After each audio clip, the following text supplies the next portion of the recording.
Hello everyone. Indian civilisation and culture का paragraph number 7 book open कर ले। They further reasoned that, further मतलब होता है इससे आगे और रीजन मतलब होता है कारण बताना।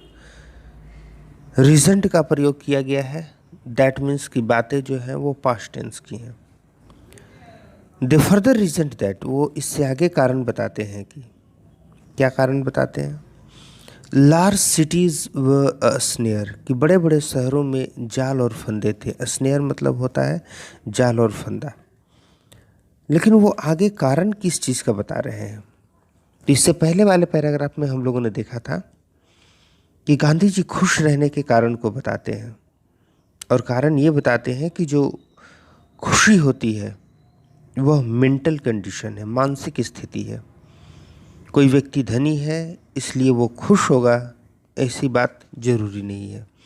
और कोई गरीब है इसलिए वह दुखी होगा, यह बात भी जरूरी नहीं है। मानसिक कंडीशन है खुश रहना। तो गांधी जी खुश रहने के लिए आगे कारण बताते हैं कि द लार्ज सिटीज, जो बड़े बड़े शहर थे, वर अ स्नेयर, वहाँ पर जाल और फंदे थे। एंड यूजलेस इनकम्बरेंस, और बेवजह का एक बोझ था। यहाँ स्नेयर और इनकम्बरेंस दोनों को समझना जरूरी है। स्नेयर, स्नेयर का मतलब होता है जाल और फंदा। लेकिन कैसा जाल और फंदा। तो अक्सर हम लोग देखते हैं कि झूठ बोल करके कोई व्यक्ति किसी दूसरे व्यक्ति को परेशानी में डाल देता है, किसी गलत आदत में फंसा देता है, कोई बुरी आदत लगा देता है, बुरी लत लगा देता है। तो उस जाल और फंदे की बात की जा रही है यहाँ पर। तो बड़े बड़े शहरों में गांधी जी के अनुसार जो लोग थे वो एक दूसरे से ईर्ष्या करते थे, द्वेष करते थे, एक दूसरे को परेशानी में जानबूझ करके डाल देते थे। और इनकम्बरेंस मतलब होता है बोझ। बोझ कहने का मतलब कि मानसिक तनाव। गांधी जी का कहना है कि शहरों में लोग जो है बेवजह मानसिक तनाव लेकर के रहते थे।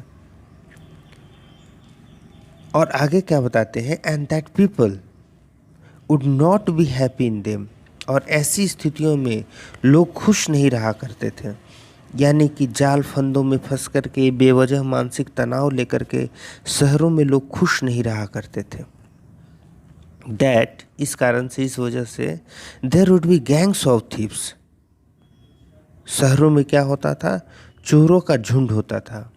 एंड रोवर्स, डाकुओं का झुंड होता था। प्रोस्टिट्यूशन, वेश्यावृत्ति हुआ करती थी। And vice flourish in them, और वैसी परिस्थितियों में जहाँ लोग जाल फंदों में फंसे हुए हों, बेवजह मानसिक तनाव लिए हुए हो, उन स्थितियों में वाइस, बुराइयाँ, फ्लरिश, समृद्ध हुआ करती थी।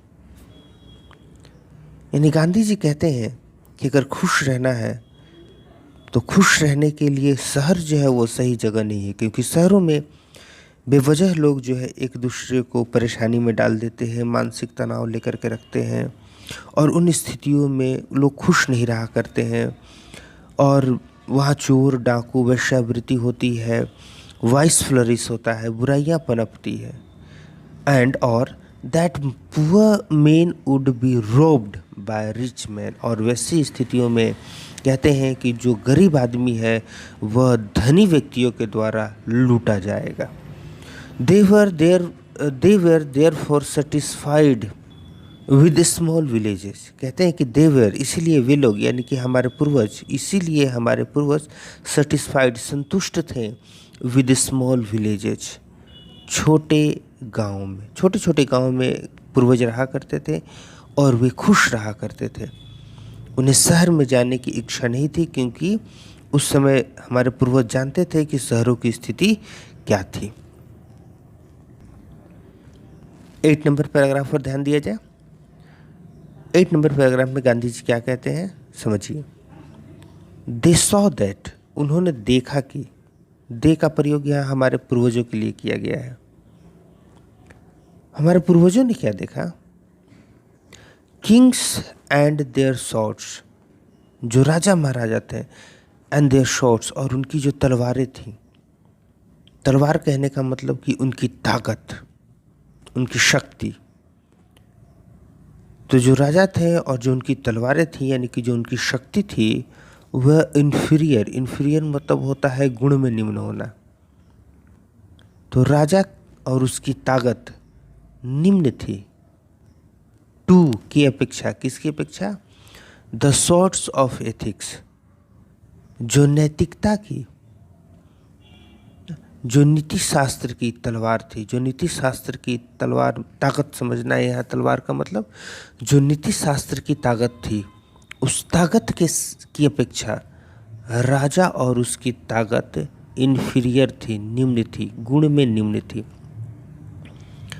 यहाँ एक ग्रामेटिकल बात हमेशा याद रखिएगा, जो भी ये ओ आर से अंत होने वाले ज़्यादातर शब्द होते हैं,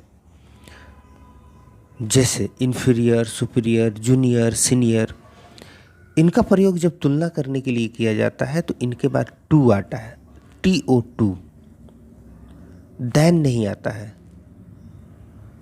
जनरली हम लोग जब कंपैरिजन करते हैं, तुलना करते हैं, तो हम लोग देन का प्रयोग करते हैं, बेटर देन ना। लेकिन यहाँ पर इन्फीरियर, सुपीरियर, सीनियर, जूनियर, इन सभी शब्दों के साथ टू का प्रयोग किया जाता है, इसीलिए इन्फीरियर के बाद टू आया है। तो हमारे पूर्वजों ने क्या देखा कि राजा और उसकी जो शक्ति थी, वो नीति शास्त्र, आचार संहिता की शक्ति के सामने कुछ नहीं थी, वो गुण में निम्न थी। एंड और दे देयरफॉर, देयरफॉर मतलब इसलिए दे यानी कि वे, यानी हमारे पूर्वजों ने हेल्ड मतलब समझा, होल्ड मतलब समझना भी होता है, होल्ड मतलब पकड़ना भी होता है, तो यहाँ समझने के अर्थ में है, पास्ट टेंस में है हेल्ड। तो हमारे पूर्वजों ने समझा, क्या समझा? The sovereigns of the earth, sovereign मतलब होता है राजा। तो उन्होंने क्या समझा कि सोवरेन ऑफ द अर्थ, जो इस धरती के जो राजा थे, उन राजाओं को उन्होंने क्या समझा? To be inferior to the rishi and the fakir, फकीर और ऋषियों की अपेक्षा उन्हें निम्न होना समझा। यानी हमारे जो पूर्वज थे वो राजाओं को ऋषियों और फकीरों की अपेक्षा निम्न समझते थे। अब जरा समझने वाली बात है कि आखिर इतने शक्तिशाली राजा, जो कि एक बड़े भूभाग के अधिकारी हुआ करते थे, जो बलशाली हुआ करते थे, उन सभी को हमारे पूर्वजों ने निम्न क्यों समझा? क्या कारण क्या था? तो ध्यान देने वाली बात है, यहाँ पर गांधी जी नैतिकता की बात कर रहे हैं। और किसी भी बड़े भूभाग को जीतने के लिए, किसी भी दूसरे देश पर, राज्य पर अधिकार करने के लिए युद्ध करना पड़ता था। और युद्ध में बहुत सारे सैनिक मारे जाते थे। और युद्ध जो है वो हिंसा का मार्ग है। और हमारे पूर्वज गांधी जी अहिंसा को पसंद करते थे। और जो फकीर, जो ऋषि हुआ करते थे, वह हिंसा के मार्ग पर नहीं चलते थे। इसीलिए हमारे पूर्वजों ने युद्ध को अनैतिक समझा और सदाचार, भाईचारे को नैतिक समझा। इसीलिए जो हमारे पूर्वज थे वह क्या करते थे कि फकीर और ऋषि को राजा महाराजाओं की अपेक्षा उच्च समझते थे। आगे देखिए, अ नेशन, एक राष्ट्र, with a constitution like this, कहते हैं कि एक राष्ट्र जिसकी रचना ऐसी हो, कैसी रचना, जहाँ पर फकीरों और ऋषियों को उच्च माना जाता हो, ऐसे राज्य की अगर रचना हो तो is fitter to teach others, वह दूसरे को सिखाने के लिए उपयुक्त होता है, then to learn from other, दूसरों से सीखने की अपेक्षा। यानी जो हमारा देश है वह दूसरों को समझाने के लिए ज़्यादा उपयुक्त है, उसे दूसरों से समझने की ज़रूरत नहीं है। इसीलिए गांधी जी कहते हैं कि हम लोग बदलाव को स्वीकार नहीं करते हैं, क्योंकि सभी चीज़ों को हम लोगों ने एनविल यानी कि निहाई की चोट से सारी चीज़ों को हमने समझा है, इसलिए हम बदलाव स्वीकार नहीं करते हैं। तो जो हमारा देश है वो दूसरों को समझाने के लिए ज़्यादा उपयुक्त है, उसे दूसरों से समझने की ज़रूरत नहीं है, ऐसा गांधी जी का कहना है। आगे क्या कहते हैं, दिस नेशन हैड कोर्ट्स, कहते हैं कि ऐसे देश जहाँ पर ऋषियों को, फकीरों को ज़्यादा महत्व दिया जाता है, ऐसे देश में क्या कहते हैं, हेड कोर्ट्स, ऐसे देशों में भी कचहरियाँ हुआ करती थी, लॉयर्स, वकील हुआ करते थे, एंड डॉक्टर्स, डॉक्टर्स अगर कहा जाए गांधी जी के तरफ से, यानी कि यहाँ पर वो वैद्य कहना चाहते हैं। तो कचहरियाँ भी हुआ करती थी, वकील भी हुआ करते थे, वैद्य भी हुआ करते थे, लेकिन they were all within bonds, लेकिन वे सभी एक बंधन के अंदर थे। एवरीबडी न्यू दैट, सभी लोग जानते थे कि this professions were not particularly superior, ये जो प्रोफेशंस थे, ये जो व्यवसाय थे, ये जो काम धंधे थे, वकीलों के काम धंधे, वैद्य के काम धंधे, कचहरी के काम धंधे, वे नॉट पार्टिकुलरली सुपीरियर, विशिष्ट रूप से ये सभी उच्च कैटेगरी के, उच्च श्रेणी के नहीं थे। मोरोवर, इसके सिवाय दिस वकील्स एंड वैद्स, गांधी जी कहते हैं कि ये जो वकील थे, जो ये वैद्य थे, डिड नॉट रोब पीपल, ये लोगों को लूटा नहीं करते थे। They were considered peoples dependent, और इन सभी को पीपल्स डिपेंडेंट, लोगों पर आश्रित माना जाता था। कंसीडर माना जाना, विचार करना, तो इन लोगों को पीपल्स डिपेंडेंट, लोगों पर आश्रित माना जाता था। नॉट देयर मास्टर, इन लोगों को लोगों का मालिक नहीं माना जाता था। जो ये वकील थे, जो ये वैद्य थे, ये लोगों पर आश्रित थे, ये लोगों के मालिक नहीं थे, ऐसा गांधी जी का कहना है। आगे कहते हैं जस्टिस वाज टॉलरेबली फेयर, जो न्याय था उस समय, जो न्याय प्रक्रिया थी वो ठीक ठाक निष्पक्ष थी, ज़्यादा पक्षपात भी नहीं था, क्योंकि उस समय जो न्याय था, जो न्यायपालिका थी, वो लोगों के बीच का ही एक व्यक्ति हुआ करता था, तो वो सभी लोगों को सही तरीके से जानता था, इसलिए न्याय जो था वो निष्पक्ष था। The ordinary rule was to avoid courts, जो सामान्य छोटे मोटे झगड़े होते थे वो कोर्ट कचहरी में भी नहीं जाया करते थे। देयर वेयर नो टॉन्ट्स, उस समय कोई दलाल नहीं हुआ करते थे, to lure people into them, कि वो लोगों को लुभाएं, ल्योर करें, ल्योर मतलब लुभाना, कि लोगों को वो लुभा करके ज़बरदस्ती कोर्ट कचहरी के मामले में फंसा दे, ऐसे भी लोग नहीं हुआ करते थे।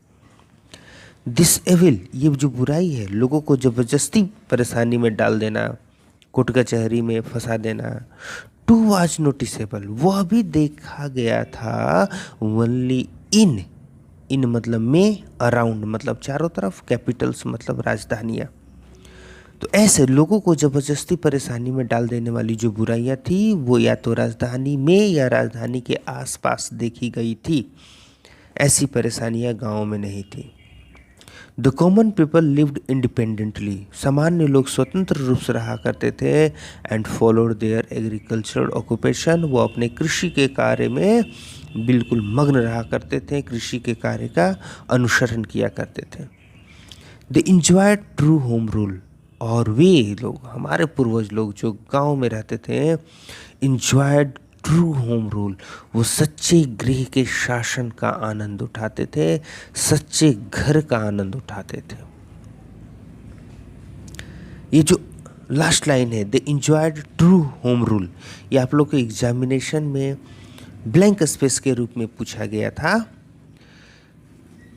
दे इंजॉयड ट्रू, इतना सेंटेंस दिया गया था, और ब्लैंक स्पेस में फिलअप करना था होम रूल। ऑप्शन में बहुत सारी बातें, करीब 3 बातें दी गई थी, जिसमें से होम रूल चुनना था। तो इस क्लास के लिए इतना ही, 9 से फर्दर जो है वो हम लोग नेक्स्ट क्लास में